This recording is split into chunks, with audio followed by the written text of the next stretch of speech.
Então, na atenção ao pré-natal, é que a mulher deve iniciar, né, até essa 12ª semana, como o ideal, que a gente chama a captação precoce dessas gestantes, tá? Ela deverá seguir aquele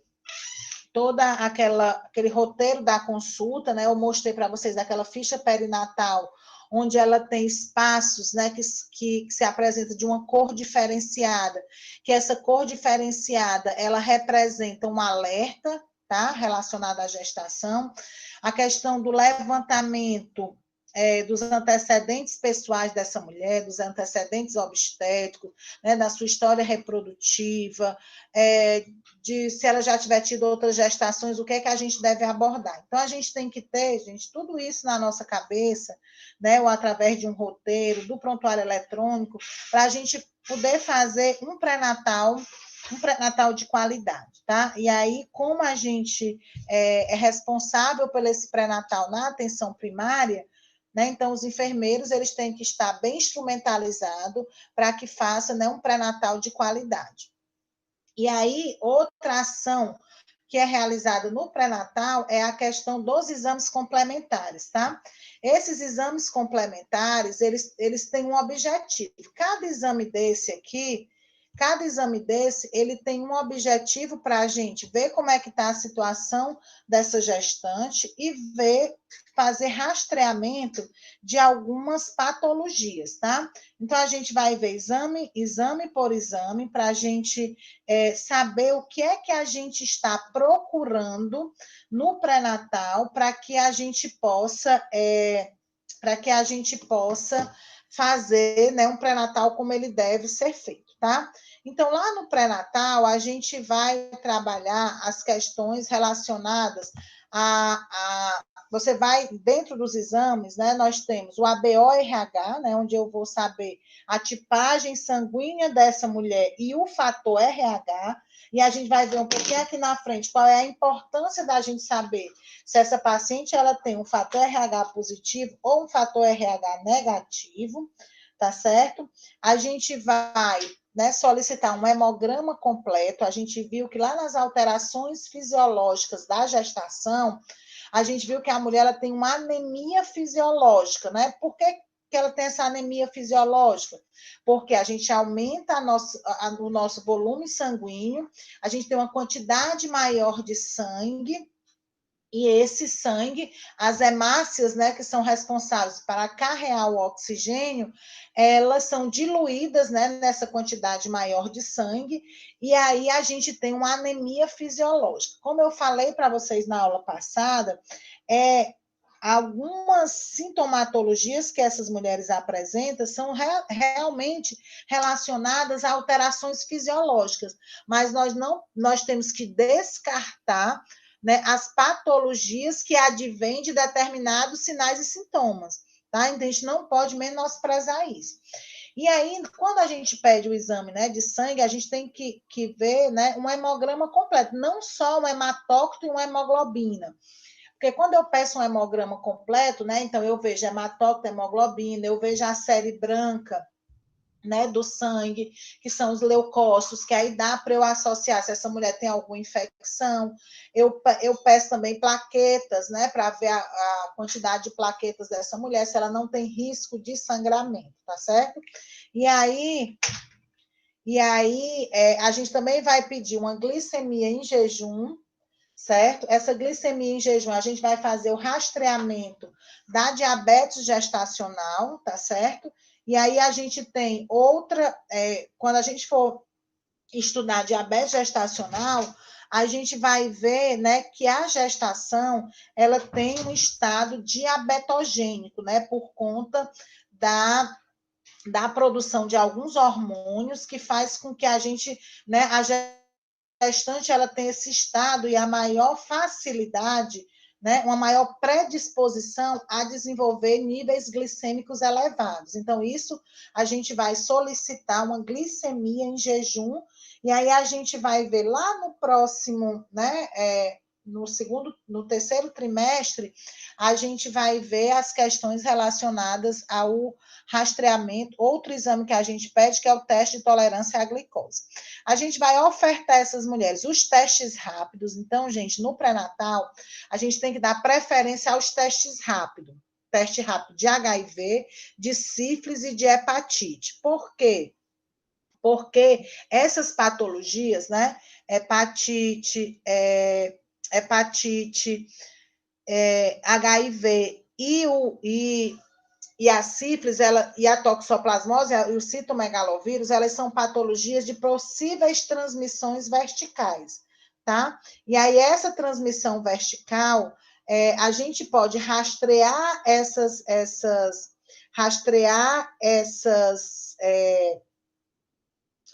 patologias no pré-natal, e se ela realmente comprovar, né, a presença dessa patologia, nós podemos fazer uso de medicações para que você possa impedir essa transmissão vertical. O que é a transmissão vertical? Né? A passagem da patologia da mãe, né, para o bebê, tá? O HIV, a gente pode, né, iniciar medicações para diminuir a transmissão vertical. A própria sífilis, né, o tratamento da sífilis, ele pode ser feito no pré-natal. Então, a gente tem que dar prioridade a esses testes rápidos. O próprio nome já está dizendo, né? O teste é rápido. Em 15 minutos, né? Eu sei se essa paciente tem ou não essas patologias, eu já posso iniciar um tratamento oportuno, tá certo? E aí, às vezes, em algumas unidades, você tem o teste rápido e as pessoas não ofertam os testes rápidos. Fazem a opção de pedir os testes tradicionais, né? No caso da sífilis, é o VDRL. No caso do HIV, é o anti-HIV. E no caso da hepatite, é o HBsAg. Então, a gente tem que dar prioridade, como eu falei, aos testes rápidos. Se na minha unidade, por acaso, não tiver o teste rápido, é que eu vou, né, fazer a opção de pedir os testes tradicionais, tá? O sumário de urina, né? Então, a gente viu que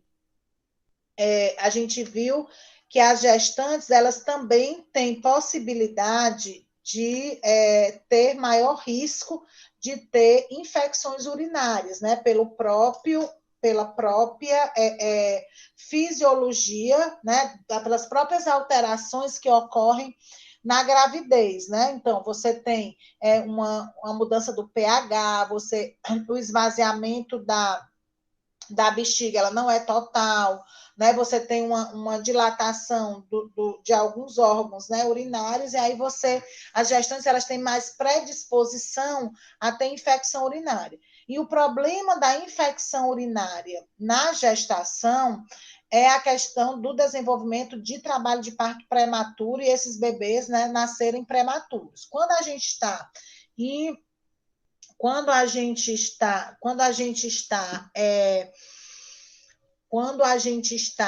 participando de comitês de investigação de óbito, né? Então a gente vê que a grande maioria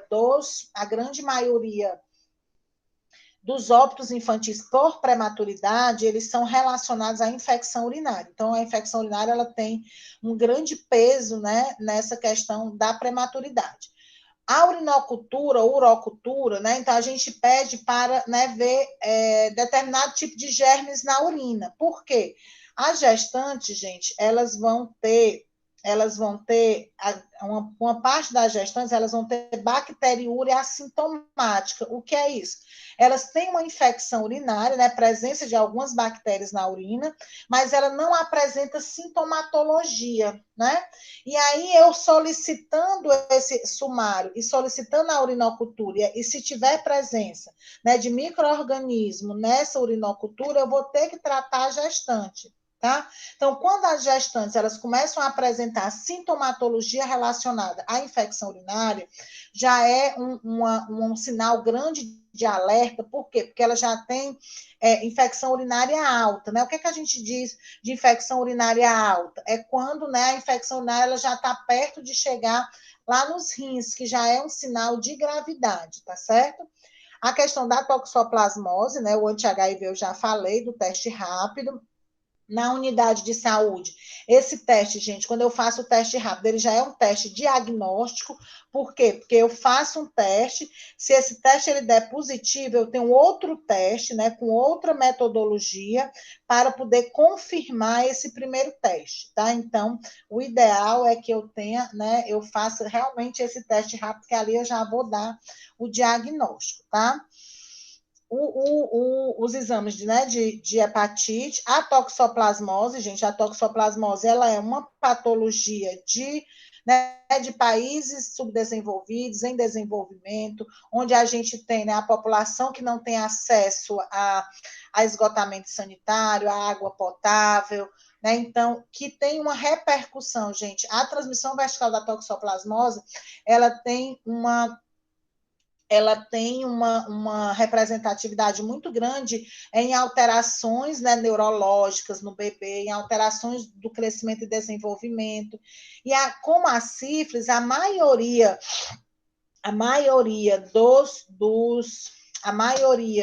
dos bebês, eles nascem assintomáticos. Aí depois é que eles vão apresentar, né, alguma sequela dessa questão da toxoplasmose, e aí ele vai lá na unidade de saúde e às vezes os profissionais eles não associam que essas alterações, né, foi devido a uma doença, né, que ela pode ser tratada na gestação. O citomegalovírus, né, também é a mesma coisa, é uma doença de transmissão vertical, que ela também pode ser rastreada no pré-natal, tá certo? E aí, o que é que acontece? Quando eu peço, né, só faço a solicitação da toxoplasmose, né, então eu vou pedir, né, lá eu peço sorologia para toxoplasmose, IgG e IgM, né, então a gente tem que pedir dessa forma para a gente fazer o rastreio adequado para a patologia, tá ok?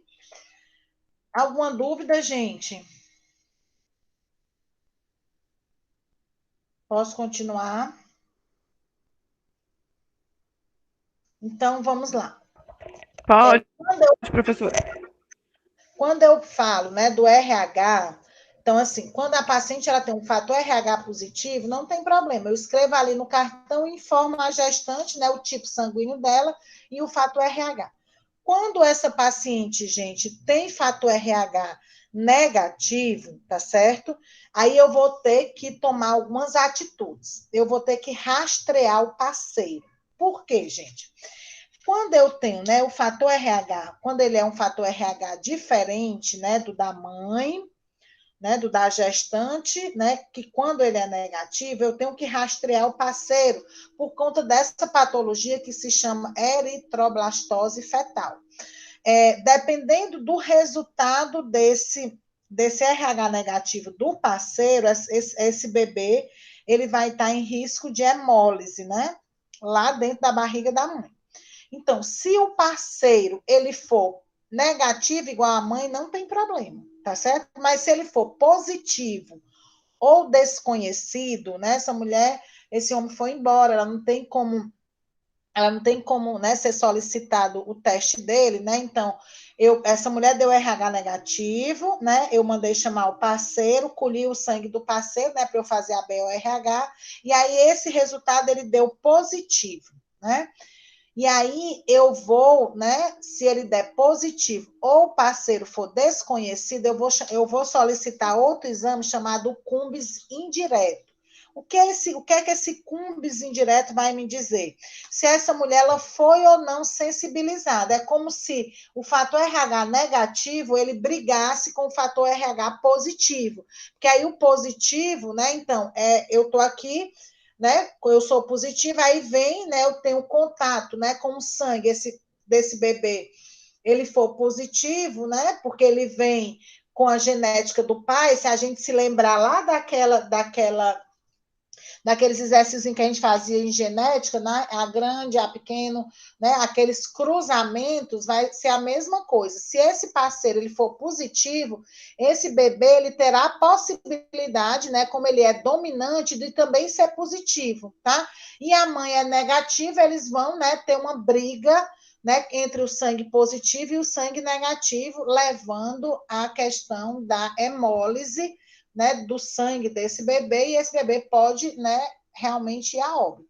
E aí, na 24ª semana, eu peço esse cumbis indireto. Se o cumbis for negativo, né, eu repito ele na 30ª semana. Se esse cumbis ele for positivo, o que é que vai acontecer? Eu vou, né, encaminhar essa paciente para um pré-natal de alto risco, né, na especialidade de medicina fetal, para que a gente possa fazer outros exames, né, fazer um ultrassom mais detalhado desse bebê, para ver qual é o risco que ele está correndo, tá? Porque ele corre, né, esse risco da eritroblastose fetal. Quando eu vejo o resultado do hemograma, gente, eu vou lá para a hemoglobina, tá? Como eu falei, a gente sempre tem que lembrar que essa gestante, ela poderá, né? Ela desenvolverá uma anemia fisiológica, mas eu também posso ter gestantes que ela, né, entra no pré-natal ou desenvolve no pré-natal uma anemia severa. Né? Então, quais são né, os marcadores adequados, tá? Então, se eu tenho uma hemoglobina, tá? Maior do que 11, né? Tá tudo bem, eu não preciso me preocupar, essa gestante está bem. Se eu tenho uma hemoglobina maior do que 11 e menor do que 8, o que é que acontece? Ela tem uma anemia leve a moderada, né? Então, eu já tenho que ficar atenta, eu já tenho que orientar essa mulher a uma melhor alimentação, eu já tenho, né, que investir na suplementação do ferro durante a gravidez, né? Para ela não agravar essa anemia dela, tá? E se eu tenho uma hemoglobina menor do que 8, essa anemia já é grave, eu também já tenho que referenciar essa paciente para um pré-natal de alto risco, tá? Então, é indicado que na gestação eu faça uma suplementação de ferro, né, por essa possibilidade das gestantes terem anemia, tá? A partir da 20ª semana de gestação, né, eu faço um comprimido de 40 miligramas de ferro, né, uma vez ao dia. Geralmente, a gente faz antes do almoço, tá? E aí é importante, né? Eu também, além de eu olhar o resultado desse exame, eu vou ver se a paciente tem alguma sintomatologia, se ela tem cansaço, se ela tem dispneia, se ela tem fraqueza, né? Então, eu tenho que, junto, né, do resultado do exame, pesquisar questões relacionadas à sintomatologia que a anemia ela causa. Ok, gente?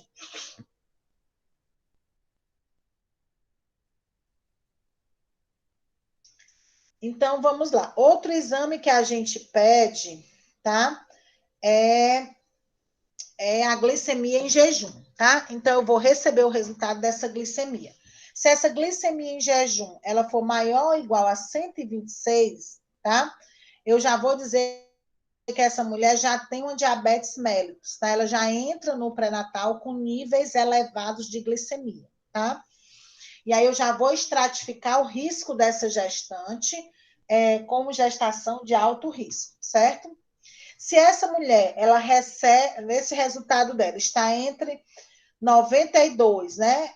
Maior ou igual a 92 e menor do que 126, ela vai ter, né? Ela vai ser classificada, diagnosticada como uma diabetes gestacional, tá certo?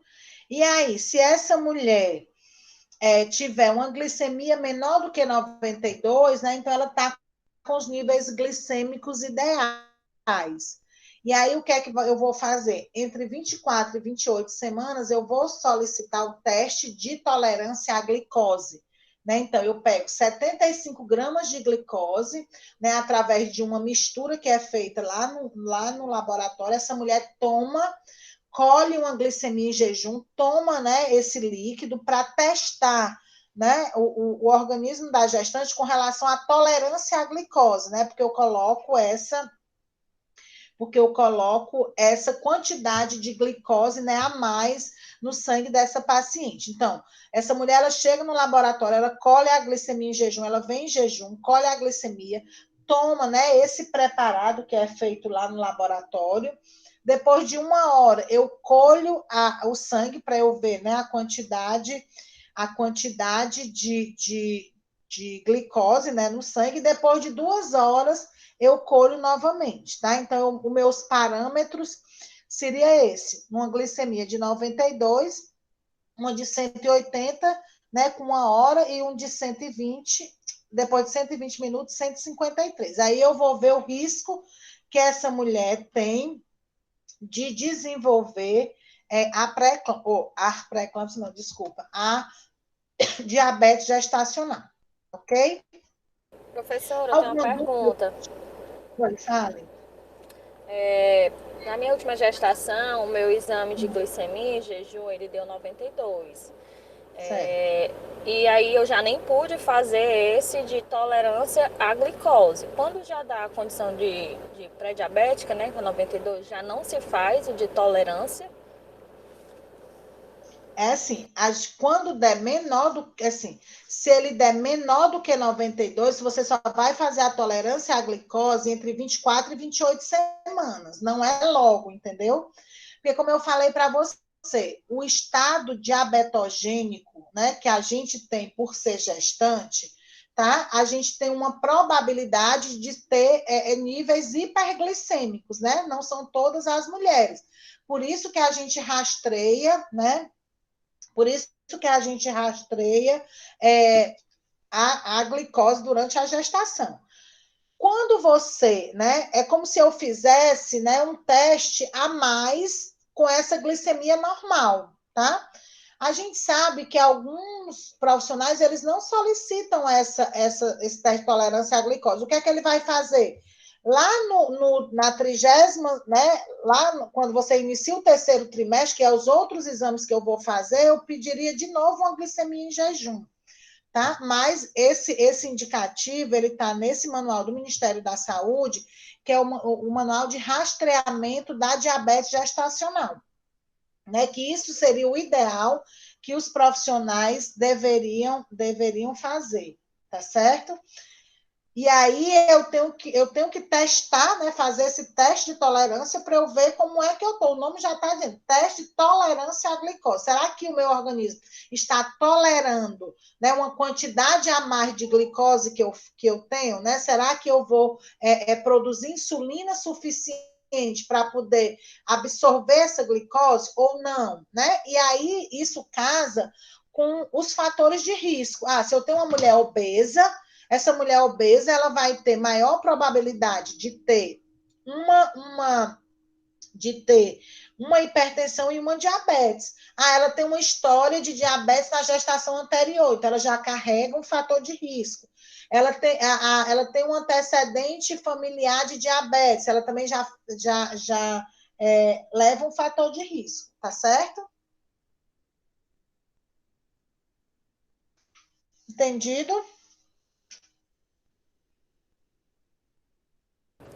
Ok. E aí, eu, né, continuando a assistência pré-natal, o que é que acontece? Eu vou lá no início do terceiro trimestre solicitar os exames do terceiro trimestre, tá? Que aí eu vou pedir de novo o VDRL, o HIV e a hepatite, né, dando preferência de novo aos testes rápidos, repetir o sumário de urinar, urinocultura, o hemograma, a glicemia, a toxoplasmose e o citomegalovírus. A gente só não repete, né, o ABO-RH porque é um exame que ele não vai modificar, né, durante a gravidez. Os demais, eles podem sim modificar se a pessoa tiver, né, se a pessoa teve uma relação sexual desprotegida, né, se ela tem aumentado de peso, se ela, né, ela tem uma alimentação ruim e esse estado anêmico dela se agravar, né, então eu tenho que repetir esses exames de triagem, certo? E aí, eu trago aqui, né, uma imagenzinha de uma gestante com algumas dúvidas, né, com a enfermeira. Se ela não vai precisar tomar nada, né? Se está tudo bem mesmo, que ela acha esquisito vir para o posto todo mês e voltar sem remédio, né? Então, na gravidez, gente, a gente sabe que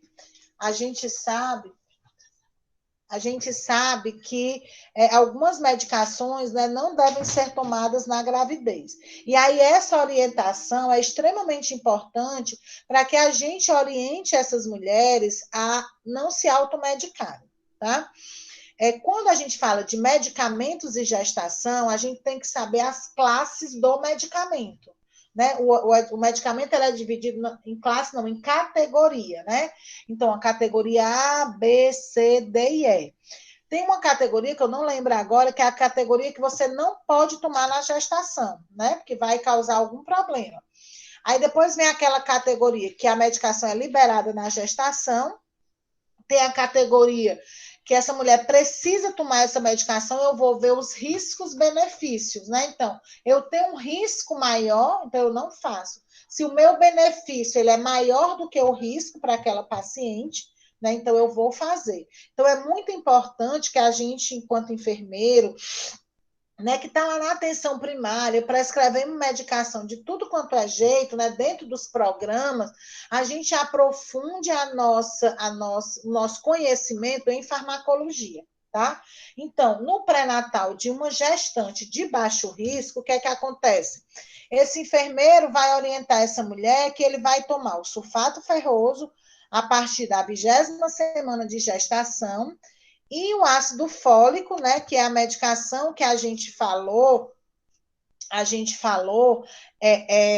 lá na consulta pré-concepcional, que deveria ser tomada antes, né, de 60 a 90 dias antes da mulher engravidar, tá certo? Para que ela, né, se prepare para engravidar. Mas como a gente também comentou, que essas pacientes, elas não se planejam para engravidar, né, e não conseguem fazer uma consulta pré-concepcional, os profissionais acabam prescrevendo esse ácido fólico, né, no primeiro trimestre da gravidez, que é o indicativo dele. Às vezes você vai perceber que alguns profissionais prescrevem o ácido fólico durante toda a gestação. Né? Isso não é indicado, ele é indicado no primeiro trimestre da gestação, tá? Para que ele é indicado, gente? Para ele evitar, né, essas patologias do tubo neural, tá? Então, ele deveria ser feito antes da gravidez, mas já que a gente não faz, como eu falei, a gente vai colocar nesse primeiro trimestre, que é exatamente o trimestre de formação desse bebê, né? Então, essa formação, ela vai, né, vai ser protegida, né, com esse uso do ácido fólico, que também ele pode ser incentivado na alimentação, tá? Aí tem alguns exemplos, né, de alimentos que têm o ácido fólico, tá? Qual seria o indicativo dele, né? Então, seria 5 miligramas ao dia, de 60 a 90 dias antes da concepção até 12 semanas de gestação, tá? Mas, você, como eu estou dizendo, você pode ver gestante com mais de 12 semanas fazendo uso do ácido fólico, né? Então, seria contraindicado. Ok, gente? Outra coisa que a gente vai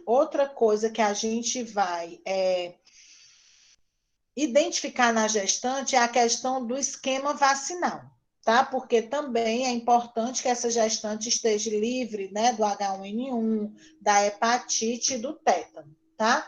Então, a gestante, em cada gestação, ela tem que tomar DTPA, né, a partir da 20ª semana de gestação. E aí eu vou perguntar nessa paciente do esquema dela do tétano.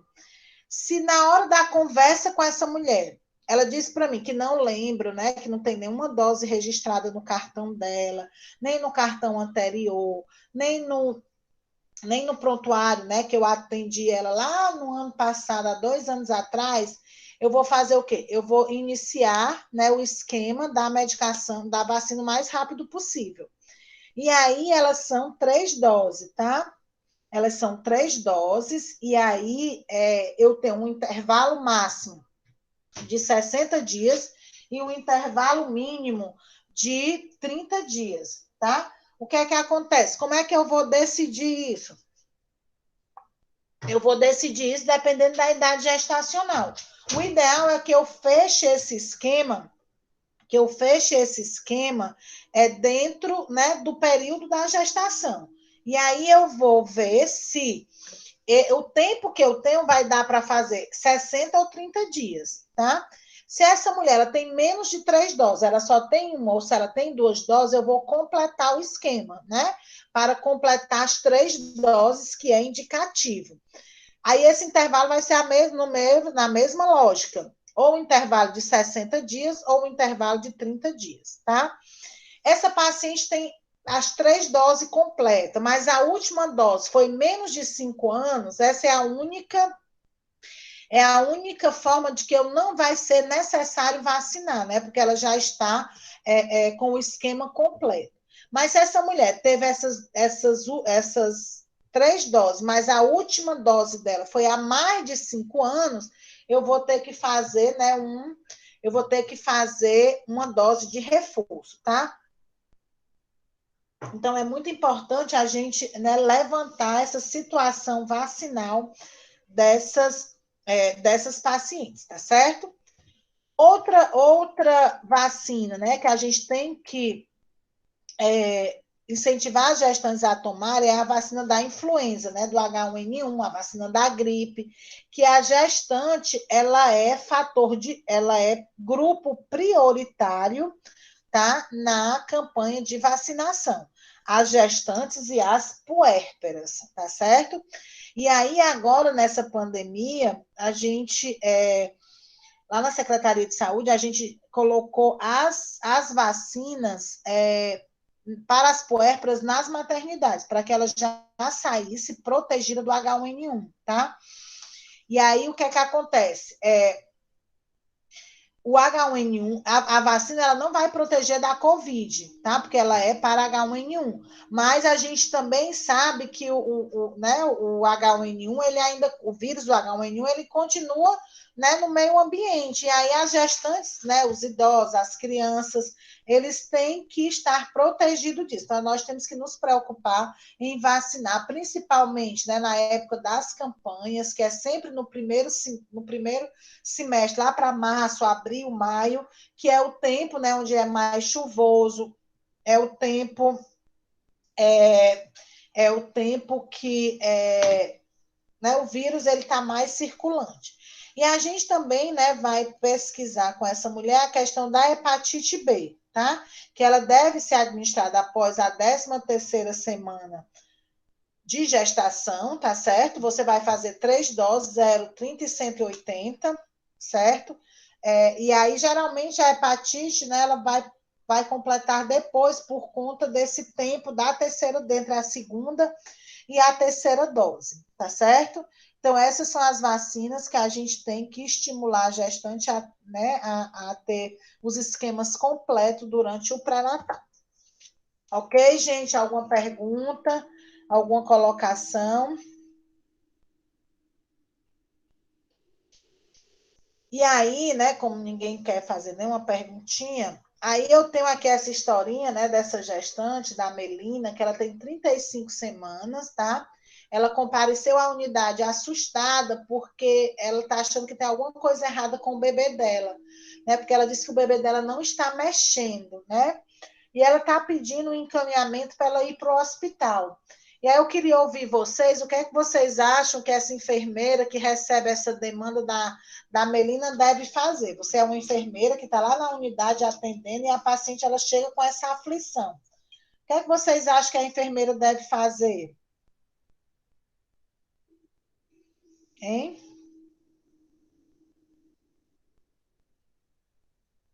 Professora, primeiro tem que examinar a paciente, né? Certo. Aí tem que fazer a escuta, né? Tentar escutar o coraçãozinho para ver se está tudo normal. Certo. Fazer aqueles testes que os enfermeiros fazem na consulta de enfermagem. Caso ele não consiga verificar que está tudo ok, aí ele encaminha para o médico, se não tiver médico na unidade, e aí encaminha para um hospital. Seria isso? Certo. Alguém tem alguma outra sugestão? Então, assim, gente, primeiro nós temos que classificar, né, o risco dessa mulher, tá? A gente sabe que o bebê, ao longo da gestação, ele vai crescendo, né? E aí o espaço no terceiro trimestre, né, você vai observar que essa gestante, ela está com 35 semanas, né? E aí ela já está no terceiro trimestre. E aí, no terceiro trimestre, o espaço da barriga dessa mulher, ela fica menor, né? Então, esse bebê, ele vai mexer menos, mas ele tem que mexer, né? A vitalidade fetal, gente, quando a gente fala de vitalidade fetal, se esse bebê, ele é um bebê que está bem na barriga da mãe, o que é que a gente tem que pensar? A gente tem que pensar nos BCFs, né? Por isso que foi falado aí que você tem que examinar a mulher e falar, né, quanto ele se movimenta durante o dia, né? Então, se eu não tenho acesso ali inicialmente a um ultrassom, eu posso verificar, né, essa vitalidade fetal com esses dois parâmetros, tá? Que é o parâmetro do BCF, eu tenho que saber se esse bebê bate, né, no intervalo correto, entre 120 e 160, ou, né, se esse bebê está mexendo. Quanto que ele mexe durante o dia?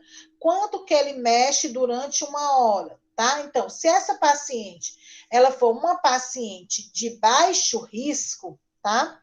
O que é que a gente vai fazer? A gente vai examinar essa mulher, ela não tem patologia nenhuma e a queixa dela é essa. A gente vai, como foi falado, a gente vai examinar, a gente vai fazer, né, a medida do fundo uterino para saber se o fundo uterino, né, através da medida do fundo uterino, ele corresponde à idade gestacional, tá? E eu vou auscultar os BCFs desse bebê. O BCF está bem? Né? Então, eu tenho que fazer isso. Aí a gente orienta também para essas pacientes o registro diário da movimentação fetal, que a gente chama de mobilograma, tá? Então, o que é o mobilograma? É a mulher registrar, num período de uma hora, quantas vezes o bebê mexe. O ideal é que, no período de uma hora, esse bebê ele vai mexer 6 vezes, tá certo? Como é que a mulher faz isso? Né, você vai ter que orientar que ela vai ficar no local, né, que ela possa ficar uma hora sem interrupção. Ela vai se alimentar antes de começar o registro, porque o bebê, né, não pode estar né, com um período muito grande de hipoglicemia.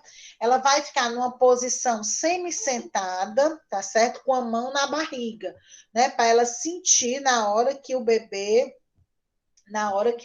tiver mexendo, tá?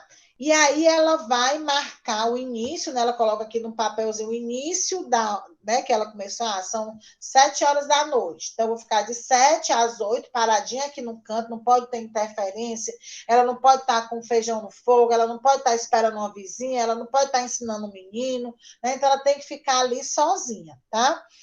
E aí ela vai nessa uma hora ver quanto mexeu. Se esse bebê tiver mexido 6 vezes, né? E ela bota lá, começou 7, terminou 8. Ele mexeu 6 vezes, então o bebê tá bacana. Ele estava na idade gestacional adequada, ele cresceu adequadamente porque o fundo uterino estava adequado, o batimento cardíaco dele estava ok, e aí o mobilograma deu ok, não precisa eu mandar essa paciente para a emergência obstétrica, tá? Aí você pode me perguntar assim, professora, se ele não mexeu 6, se ele mexeu só 5, né? Aí o que é que a gente orienta? Que essa mulher, ela depois de uma hora dessa primeira medida, ela vai medir de novo. Se ainda continuar, né, menor do que 6, aí ela já vai ter que ir para a emergência obstétrica investigar melhor porque que ele não está se movimentando, tá certo? Se ele tinha 4 e agora nessa segunda medida deu 6, né, significa que ele está bem, que ele melhorou. Mas aí, gente, eu posso ter uma paciente que é diabética, né? As pacientes diabéticas, elas têm maior risco de morte intraútero, porque elas têm bebês maiores, né? Elas têm um bebê que tem uma demanda maior dela, né? Porque é um bebê gig, como a gente chama, que é grande para a idade gestacional. Então, para essa paciente, para uma paciente hipertensa, né? Para uma paciente que tem alguma comorbidade ou algum problema, você não vai pedir para ela fazer isso, tá? Então, você já vai mandar direto para uma emergência, tá? Para ela ser avaliada da emergência. Você nem deveria pedir ali na unidade de saúde um ultrassom, porque daqui que ela vai fazer esse ultrassom, né? Daqui que ela consiga marcar esse ultrassom, é melhor ela já ir direto para a emergência obstétrica, para que ela possa já ser examinada lá. Na emergência obstétrica tem um aparelhinho que a gente chama de cardiotocografia, né, que é um aparelho que ele vai ver a vitalidade fetal, ele mede contração uterina, ele mede frequência cardíaca fetal e ele mede movimentação fetal, tá? Então, é um dos exames que eles fazem na emergência obstétrica. Entendido, gente, a questão do mobilograma? Alguém tem alguma dúvida?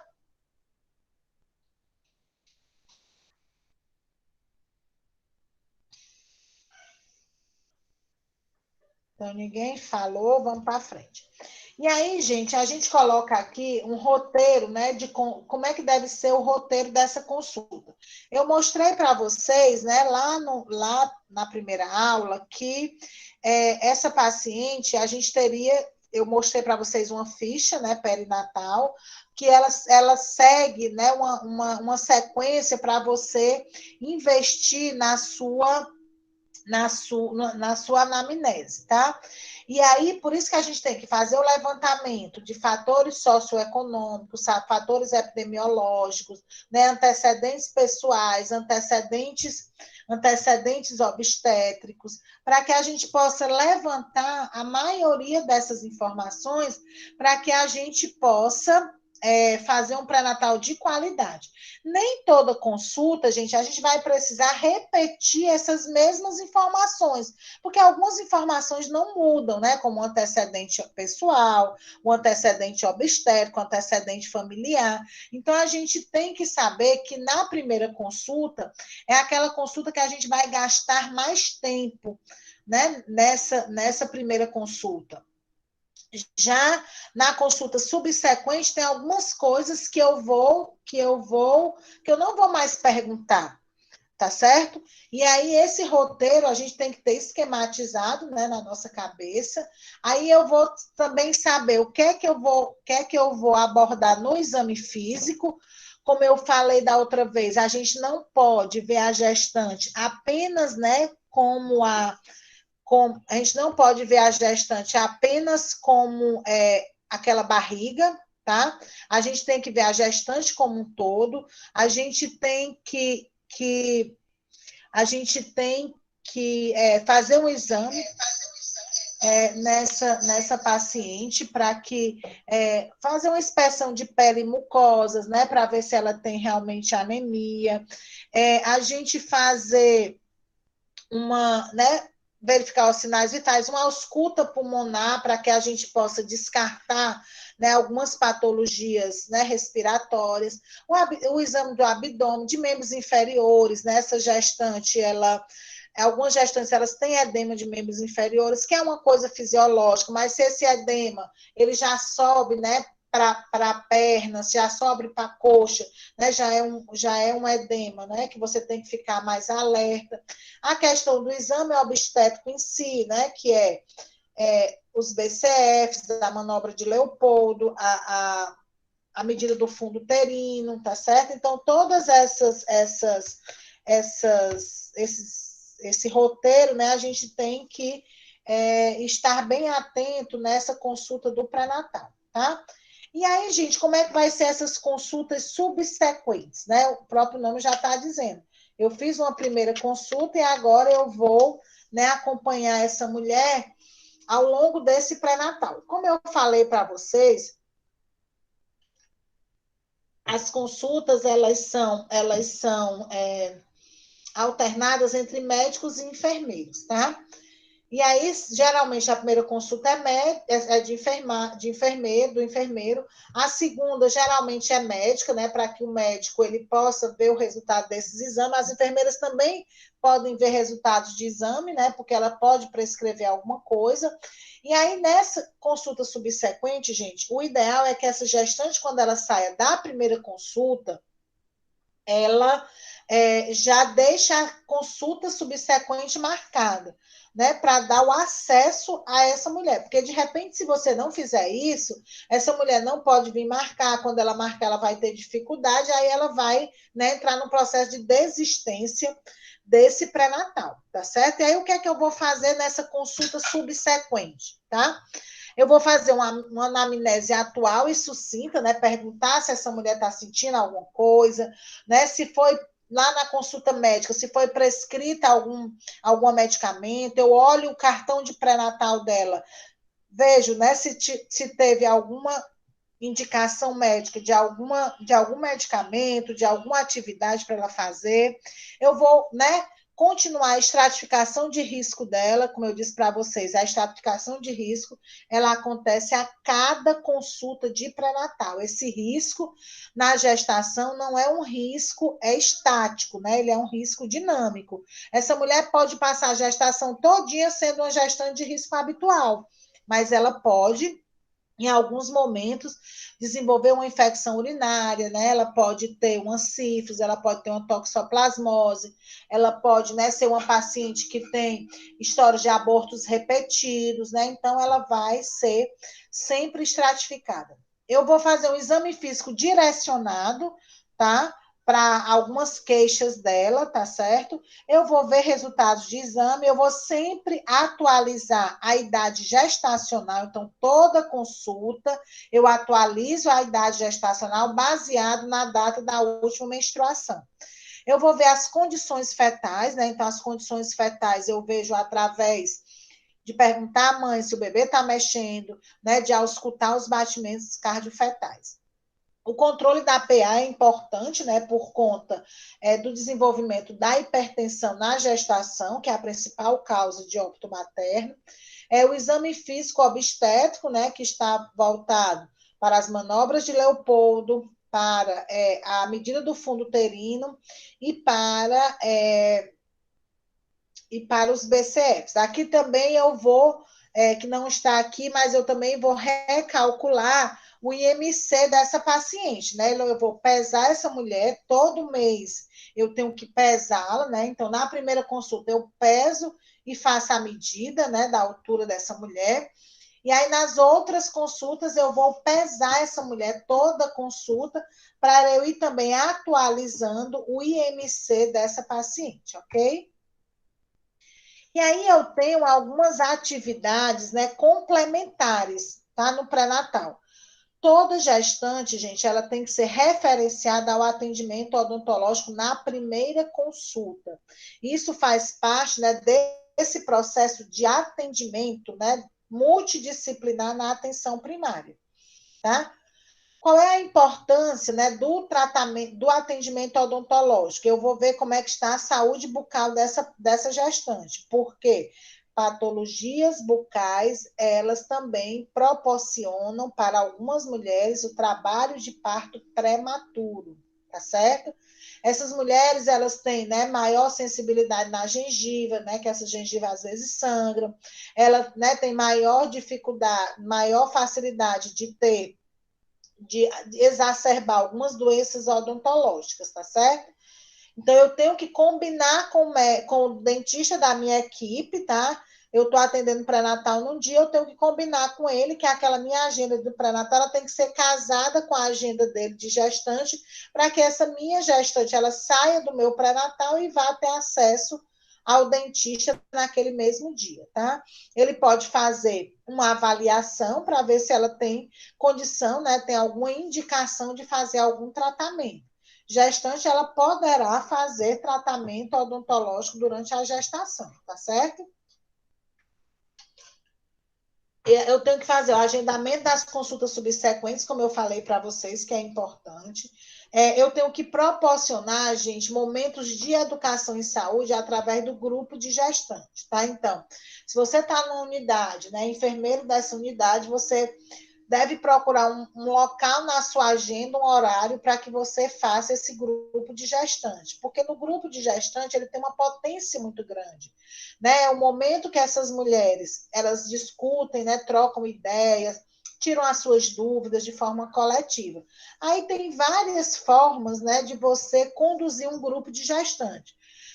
Geralmente, quando você trabalha em grupo, você tem que evitar aquela palestra que só o profissional fala, que é o que é tradicional, né? O que é que a gente vê na maioria dos grupos de gestantes. Mas você tem que inovar nesse grupo, nas metodologias que eu vou colocar para repassar determinado tipo de conhecimento para essa mulher.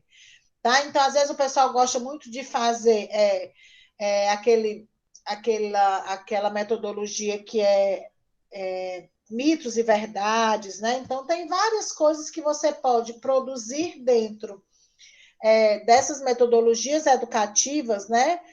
As metodologias ativas, para que você, né, desenvolva um trabalho bacana nesse grupo, tá? Você pode falar da importância do pré-natal, do acompanhamento odontológico, o desenvolvimento do bebê, né? Alterações do organismo, o próprio aleitamento materno, sinais de trabalho de parto, cuidados com RN, né, planejamento familiar. Mas o ideal também é que esses assuntos eles surjam da necessidade dessa gestante, que a gente não imponha. Né? Esses grupos eles podem ser de gestantes em diferentes trimestres gestacional. Né? O ideal é que você tente falar os assuntos de uma forma, né, que você contemple aqueles assuntos relacionados àquele trimestre. Eu posso fazer um grupo só de gestantes adolescentes, eu posso fazer um grupo de gestantes adolescentes com gestantes mais adultas, isso aí não tem problema. O importante é a troca de conhecimento, tá certo? Também está descrito na literatura, gente, um pré-natal coletivo, tá? O que é esse pré-natal coletivo? Né? É quando os profissionais eles atendem as mulheres, primeiro de forma conjunta, onde eles fazem todas as atividades, né, as informações, as ações que eles podem fazer de forma coletiva, né, eles fazem. Geralmente as pessoas que usam o pré-natal coletivo são pessoas que têm muitas gestantes, né, e não têm uma agenda muito confortável para atender essas gestantes. Aí eles consideram que o pré-natal coletivo ele é uma inovação metodológica, né? Ele influencia, né? Ele ajuda na qualidade da assistência, é como se eu fizesse uma consulta em grupo, tá?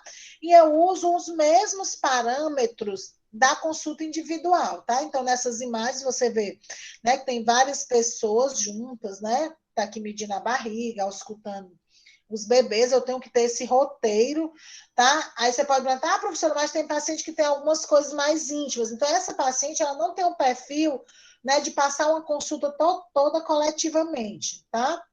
Então, assim, vai ter um momento que também vai ser individual, ela não é só coletiva. Coletiva é exatamente aquelas informações que eu tenho que dar para todo mundo, né, igualmente, que eu poderia dar de forma coletiva para eu melhorar o meu horário ali para o atendimento, né, de forma individual, tá certo? Outra questão, gente, que a gente tem colocado, que o Ministério da Saúde coloca, é o pré-natal do parceiro, tá?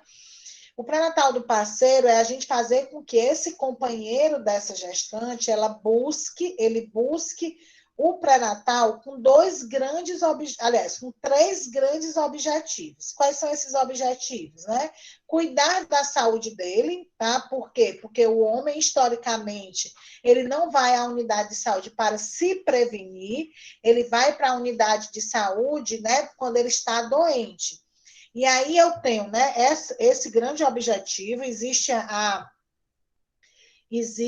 a Política Nacional, Política Integral de Saúde do Homem, que ele tem um eixo que a gente chama, que é o eixo de cuidado, paternidade e cuidado, tá? Que esse homem entraria para cuidar da sua saúde através do pré-natal. E aí eu posso, né, ofertar teste de sífilis, hepatite HIV, fazer as medidas antropométricas dele, né, para ver como é que está a relação peso e altura através do IMC, ofertar exames, né, de rotina, como hemograma, né, atualizar o cartão de vacina, aferir a pressão arterial, fazer teste de glicemia, né? Então eu vou oferecer esses exames para ver como é que esse homem está, né? Se ele estiver bem, bacana, né? Então, se ele não tiver, eu poder fazer atividades de prevenção, né, e de tratamento para esse homem, certo? E aí eu também, outro objetivo desse pré-natal do parceiro, é que esse homem ele acompanhe essa mulher e ele possa, né, ser um sujeito ativo nessa gestação. A gente sabe a importância que tem, né, de uma gestação bem acolhida, de uma mulher bem cuidada, né? De manhã as meninas disseram, né, uma das alunas falou que tinha assistido um filme na Netflix chamado Bebê, da importância, né, do pai nesse momento da gestação.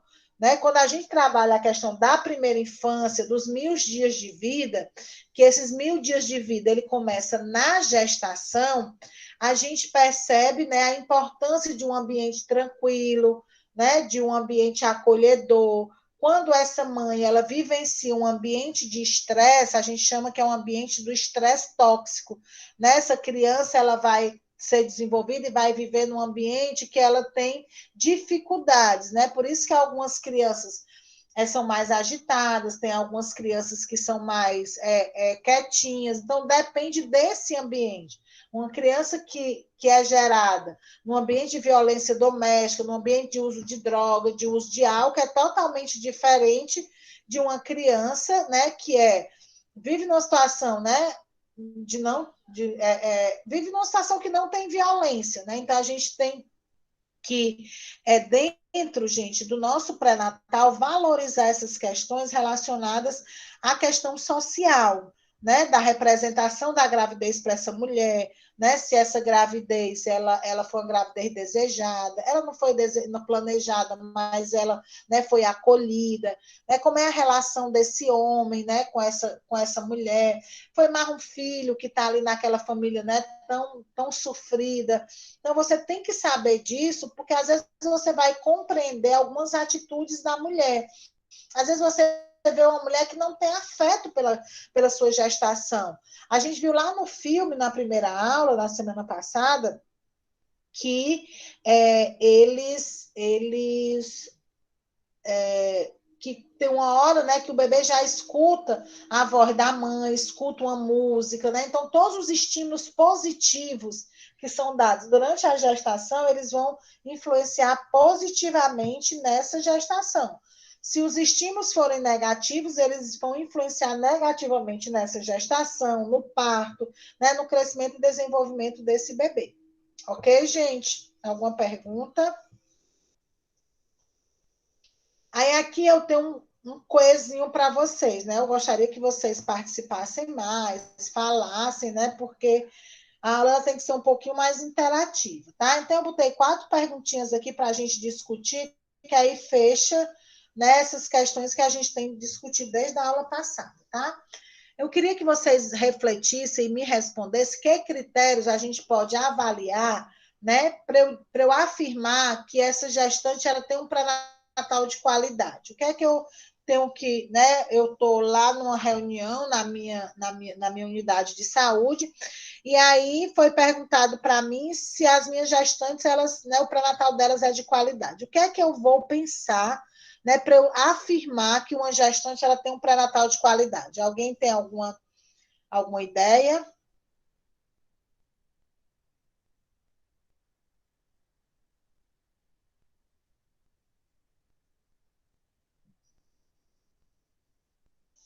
Hein, gente? Alguém tem alguma ideia? O que é que vocês acham que é um pré-natal de qualidade? Professor, Eu vejo, pode falar. pode falar?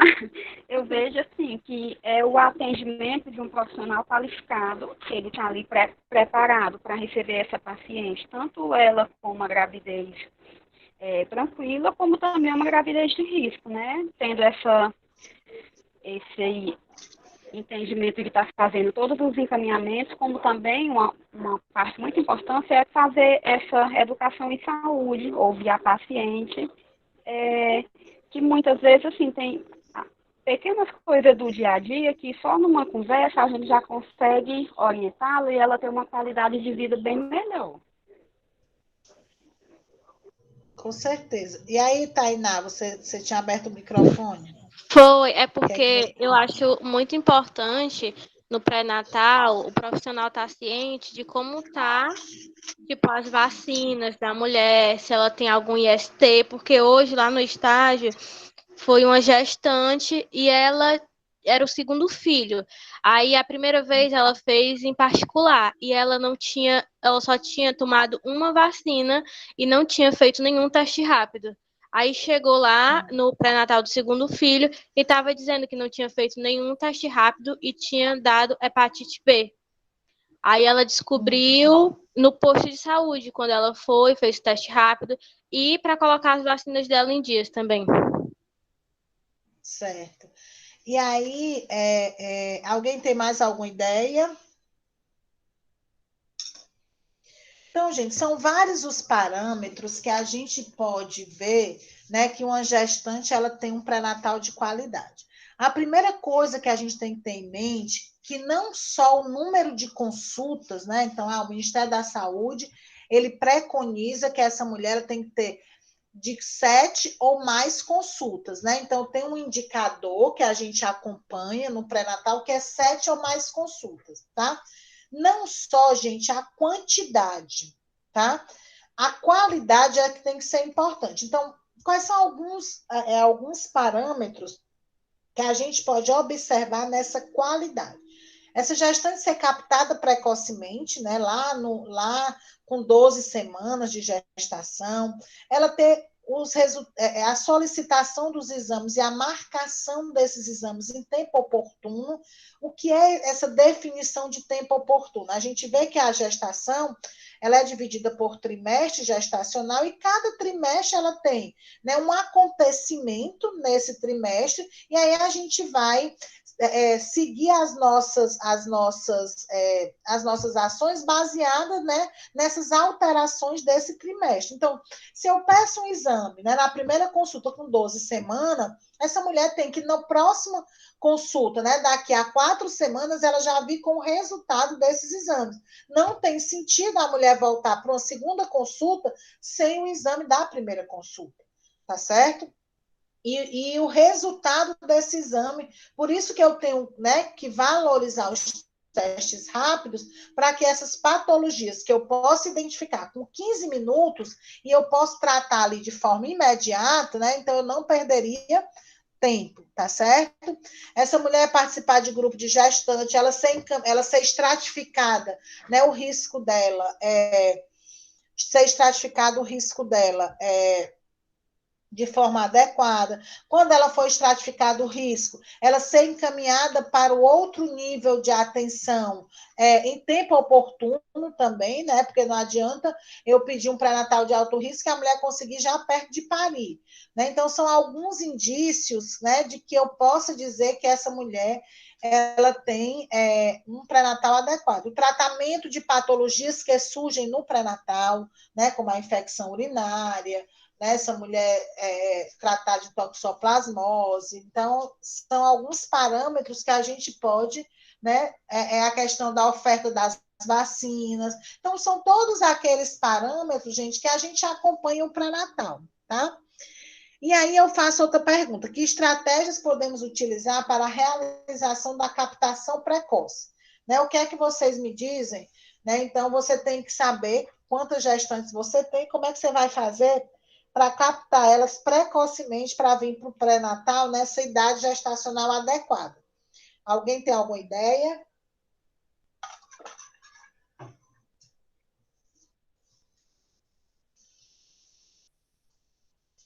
Vamos lá? Vamos lá, meninas.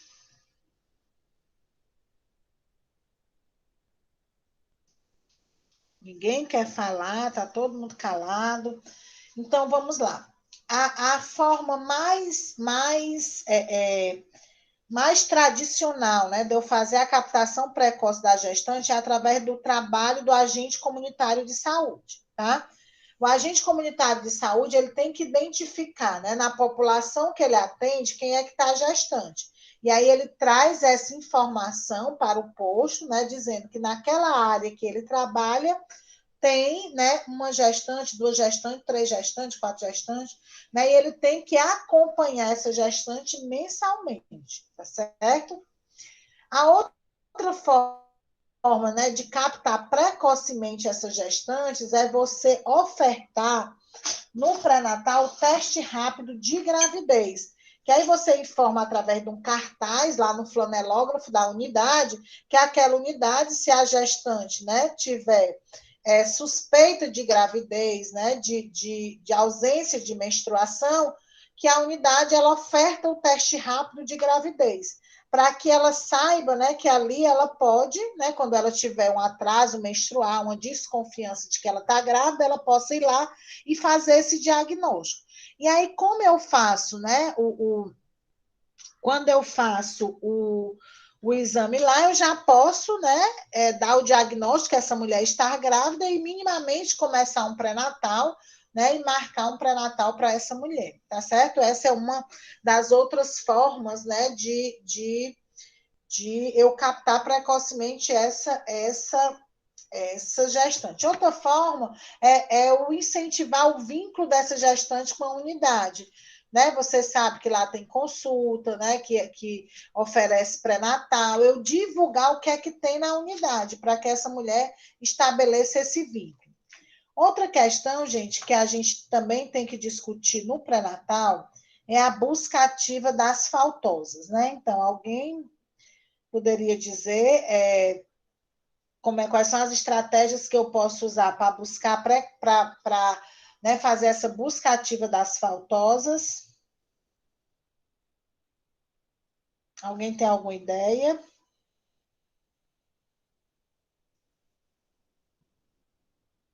Então, vamos lá. A forma também mais tradicional... Fala aí, Valdiana, você abriu o microfone? A gente contar com as ACS para poder ir na residência, ver o que foi que aconteceu, e se for o caso também, a gente mesmo entrar em contato por telefone e tentar conversar com essa gestante, para tentar trazer ela de volta para a unidade de saúde. Essas são as formas, né, mais né, que todo mundo utiliza para buscar essa gestante, tá? Então, a demanda, gente, da busca ativa, ela parte de quem? Do profissional de saúde que está atendendo o pré-natal. Né? Então, eu sei que naquele dia, hoje, eu deveria ter atendido 5 gestantes, mas só foram 2, né? Então, eu sei que essas gestantes é da área da ACS Sandra. Então, eu digo para a Sandra, Sandra, 2 das suas gestantes faltaram, vá lá saber o que foi que aconteceu. Né? E aí eu trazer essa resposta e eu marcar essa mulher, né, o mais rápido possível, porque ela já estava ali, dentro de uma idade gestacional, dentro de uma programação, e aí eu tenho que levantar, né, colocar essa mulher no pré-natal o mais rápido possível, tá? Eu também posso ligar para essa mulher, né, fazer uma busca ativa por telefone. Mas nem sempre as coisas, elas são assim, né, tão arrumadinhas, né? Eu posso ter uma área que eu não tenho agente comunitário de saúde. E aí, o que é que eu faço? Aquela minha área, eu sou responsável por 4 áreas, e uma delas eu não tenho agente comunitário de saúde. Como é que eu vou? A dona Maria faltou a minha consulta hoje. Como é que eu vou buscar a dona Maria? Lá no prontuário eletrônico, eu olhei o telefone, liguei e o telefone não deu certo. Então, a gente também tem que pensar, né, nesses planos A, B, C, D, o alfabeto todinho, né? Para que a gente trazer de volta essa gestante. Então, eu posso, gente, fazer uma parceria com o próprio agente comunitário de saúde, às vezes, quando é dividido o território desse agente comunitário de saúde, a área descoberta era na rua seguinte, né, no outro quarteirão, na outra rua. Então, o que é que custa que esse agente comunitário de saúde que está aqui na rua A, e a paciente morar na rua B, ele dá uma passada lá e vê o que foi que aconteceu, né? Então, a gente também tem que fazer esse tipo de pactuação, tá? Eu posso fazer uma pactuação com os agentes de endemias. Os agentes de endemias também estão na casa das pessoas sistematicamente, né? Olhando o negócio lá da dengue, da chikungunya, né? Atrás lá dos mosquitos. E aí eu posso pedir para aquele agente de endemia, não é o trabalho dele, né? Isso aí que não faz parte do escopo do trabalho do agente de endemia, mas eu posso fazer uma pactuação. Olha, fulaninho, a minha gestante faltou, tu tem ação nessa rua tal dia, né? Vê o que aconteceu com a gestante, diga que ela veio para o posto, né? Então a gente pode usar. Mas aí eu não consegui essa parceria com a agente de endemia. Eu posso identificar um líder comunitário naquela área, né? Uma pessoa que tem uma representação, geralmente tem, né? Uma pessoa que gosta de resolver os problemas dos outros, né? Que tem, né, uma certa facilidade dentro daquela comunidade. Eu posso identificar o pastor, o padre, né? Então, eu tenho que tentar, gente, buscar outras alternativas.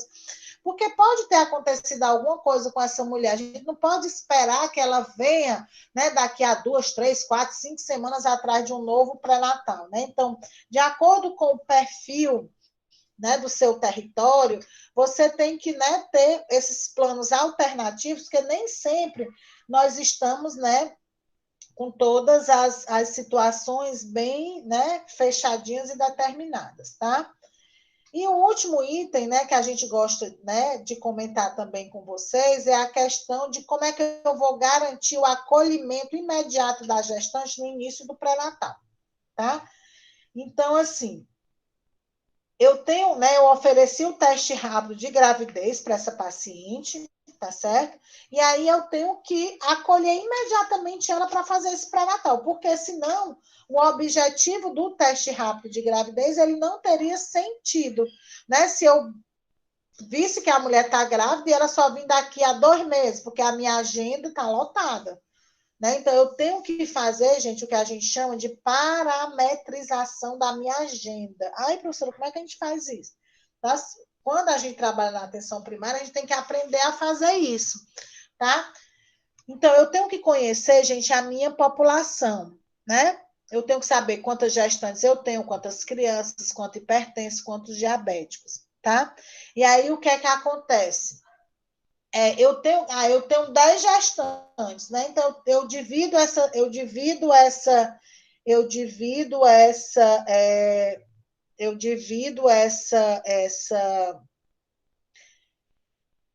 eu divido essas consultas com o médico, né? Então, já vou ter mais ou menos uma ideia de como é que deve ficar a minha agenda nos próximos 9 meses, né? Para que eu possa acolher essa gestante. Tá? E aí eu tenho que escolher as prioridades, né? Às vezes eu não consigo atender todo mundo. Né? Então, eu tenho que escolher os meus grupos prioritários, né? Geralmente, gente, os grupos prioritários são 4, tá? O que é que acontece? O hipertenso, o diabético, a criança e a gestante. Né? Então, eu tenho que, a partir daí,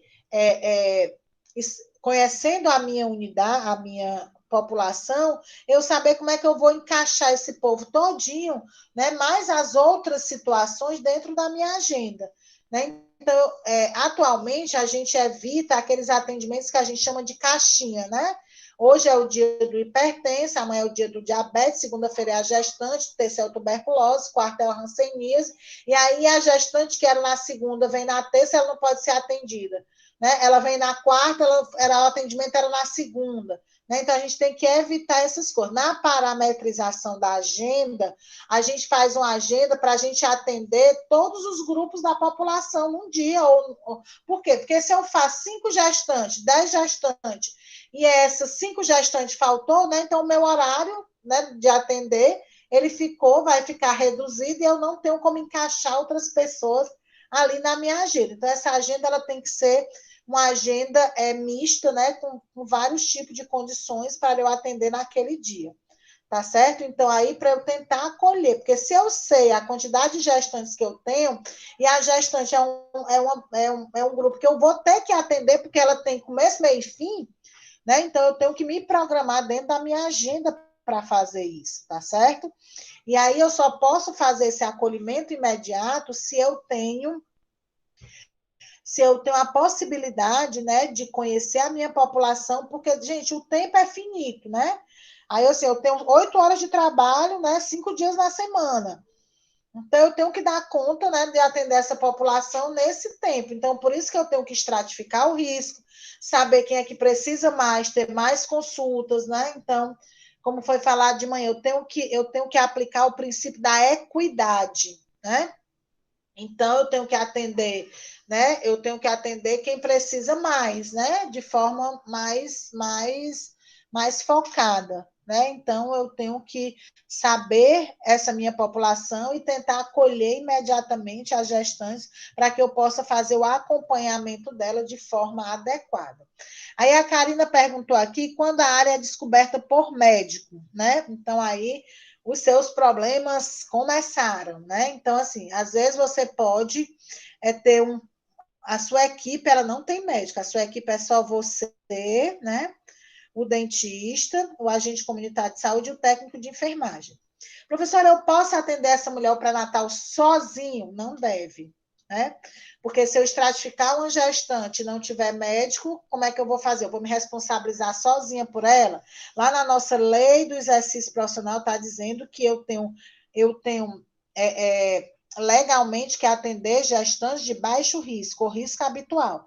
Então, se você não tem médico, você vai pactuar com os médicos de outra equipe para que possa atender as suas gestantes, né? Então, a gestora da sua unidade, né, vai ter que dar um jeito de você dividir as suas gestantes com outro médico, tá? Até que chegue o seu médico.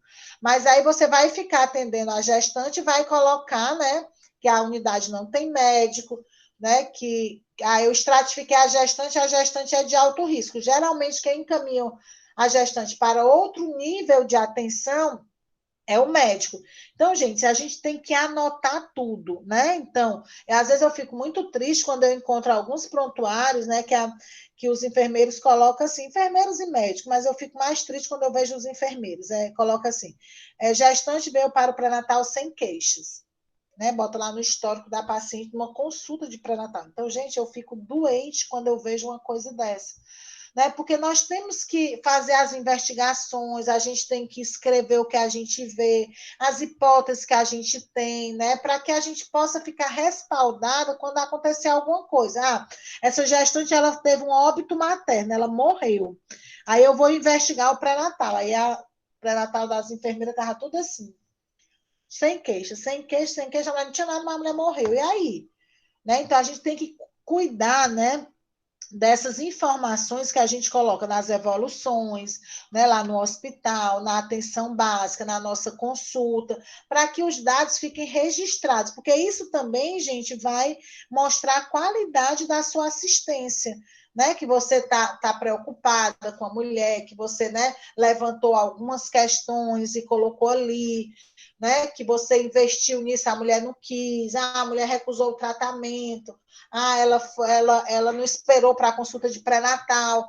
Então, você tem que se respaldar, né, legalmente nos instrumentos de atendimento, tanto no prontuário eletrônico, como no prontuário físico, como no cartão da gestante, para que você mostre, né, que você fez um pré-natal de qualidade, né, que algumas adversidades elas surgiram, mas você anotou ali, né? Então, principalmente quando você não tem médico, tá? Então, você tem que anotar ali que, né, que você... às vezes você diz assim, essa mulher foi atendida só por enfermeira, como é que é isso? Né? E quando você vai investigar, é porque estava faltando médico, né? Então, a gente tem que tentar, com a gestão da unidade, fazer essas pactuações para outros médicos atenderem pelo menos as gestantes. Respondido, Karina, a sua pergunta?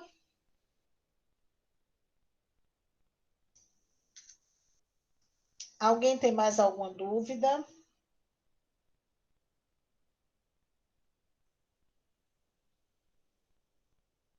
Aí, gente, eu também percebi que nem todo mundo, né, preencheu a atividadezinha da data provável do parto e da idade gestacional, né? Então, eu vou dar até segunda-feira, para quem não fez, né, postar, e aí na segunda-feira eu coloco o resultado, né, o gabarito, para que vocês possam treinar e ver o que é que vocês erraram e a gente tirar a dúvida, tá certo?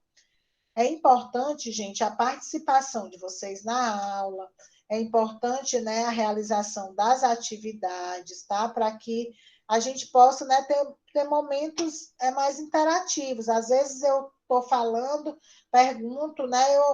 Quando vocês dizem, né, não colocam dúvida, eu penso que vocês estão entendendo as coisas, tá? Não fiquem com as dúvidas com vocês. Perguntem, não tem problema, tá certo? E aí, né, né, com essa coisa, a gente termina, né, essa matéria agora do pré-natal, tá certo? E aí, vocês têm que realizar o resultadozinho na atividade, tá certo? Para que vocês possam tirar as dúvidas, né? E quando, né, tiver na atividade profissional, vocês não terem, né, dúvida do que vocês estão fazendo, tá certo? Alguma coisa, gente? Professora, Oi, Caroline. quando foi comentado a respeito da atividade, eu não estava em sala de aula. Aí eu tô meio assim em dúvida. A gente vai criar um slide respondendo as perguntas para apresentar? Exatamente.